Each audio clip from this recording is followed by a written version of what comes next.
ബാബുക്കുട്ടൻ ഈ പ്രാവശ്യം മസ്കറ്റിൽ നിന്ന് വന്നേക്കുന്നത് മകളുടെ വിവാഹം നടത്തുവാൻ വേണ്ടിയാണ്. ബാബുക്കുട്ടൻ്റെയും സാലമ്മയുടെയും മകളാണ് ജിൻസി. ജിൻസി ബാങ്കിലെ ഒരു ജോലിക്കാരിയാണ്. അപ്പം ജിൻസിയെ വിവാഹം കഴിക്കുന്നത് ആ ബാങ്കിൽ തന്നെ ജോലിയുള്ള സാനച്ചനാണ്.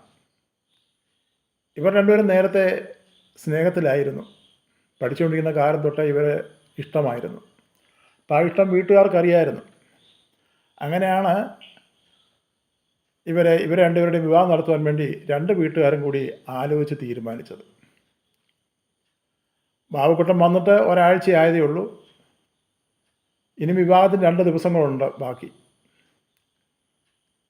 അപ്പം വിവാഹത്തിന് വസ്ത്രമെടുക്കണം, ആഭരണം എടുക്കണം. ഇതിനൊക്കെ ഇനിയും അധികം ദിവസങ്ങളില്ല.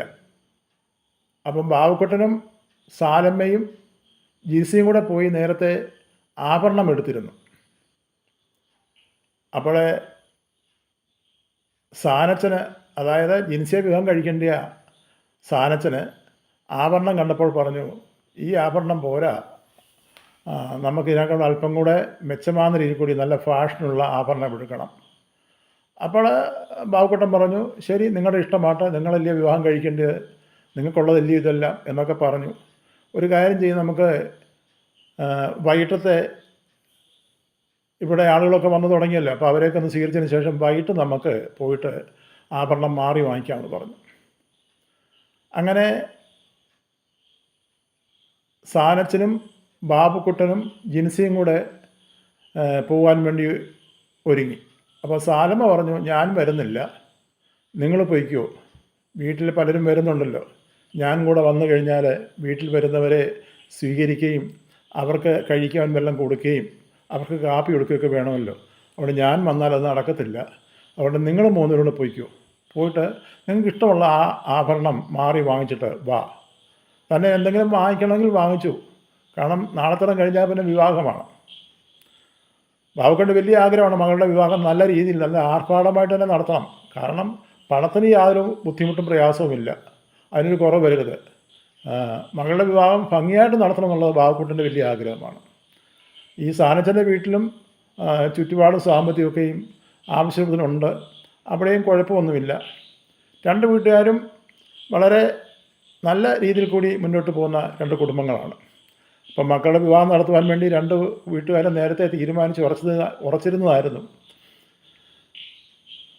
അപ്പോഴേ ഇവരെ ആഭരണം മാറി വാങ്ങിക്കാൻ വേണ്ടി പോകാനൊരുങ്ങി.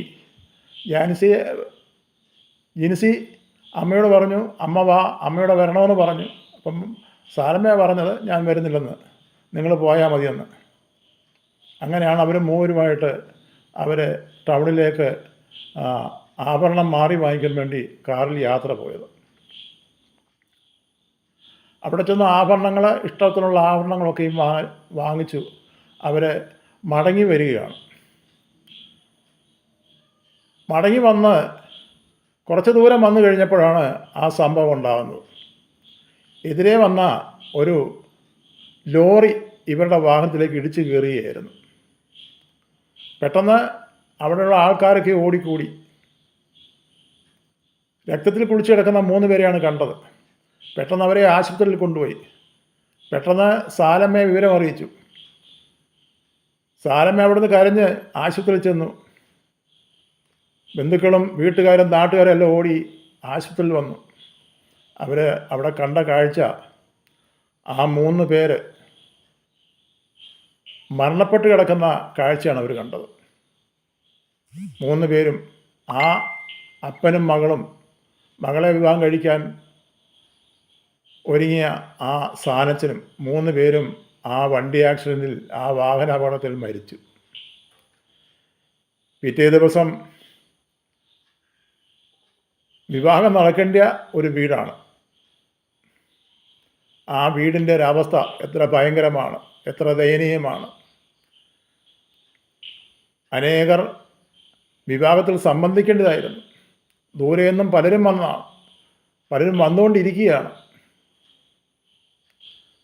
പിറ്റേ ദിവസം വിവാഹം നടക്കേണ്ട വീട്ടിൽ ഒരു മരണത്തിൻ്റെ അവസ്ഥയിലേക്ക് വന്നു ചേർന്നു. എത്ര ഭയങ്കരമാണ്. വിധി അവർക്ക് പ്രതികൂലമായി വന്നപ്പോൾ, ഇതാണ് വിധിയെന്ന് പറയുന്നത്. വിധിയെ തടയുവാൻ ആരെക്കൊണ്ടും സാധിക്കത്തില്ല. വിധി അനുകൂലമായിട്ട് വന്നു കഴിഞ്ഞാൽ നമ്മുടെ കാര്യങ്ങളൊക്കെ ഭംഗിയായിട്ട് നടക്കും.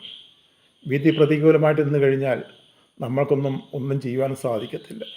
ഈ ഭവനത്തിലുമുണ്ടായ, കുടുംബത്തിലുണ്ടായ അവസ്ഥ ഇതാണ്. അപ്പനും മകളും പോയി, ഈ അമ്മ ഒറ്റയ്ക്കായിപ്പോയി. അപ്പനും മകളും മരുമകനും പോയി, ഈ അമ്മ ഇനി എന്ത് ചെയ്യും? ഈ അമ്മയുടെ വേദന ആരറിയും? ഈ അമ്മയുടെ സങ്കടം ആര് കാണും? പിറ്റേ ദിവസം വിവാഹം നടക്കേണ്ട ആ വീട്ടിൽ നിന്ന് ആ സെമിത്തേരിയിലേക്ക് ആ വിലാപയാത്ര ആരംഭിച്ചു. 3 ജീവിതങ്ങൾ അവിടെ ഇല്ലാതായി.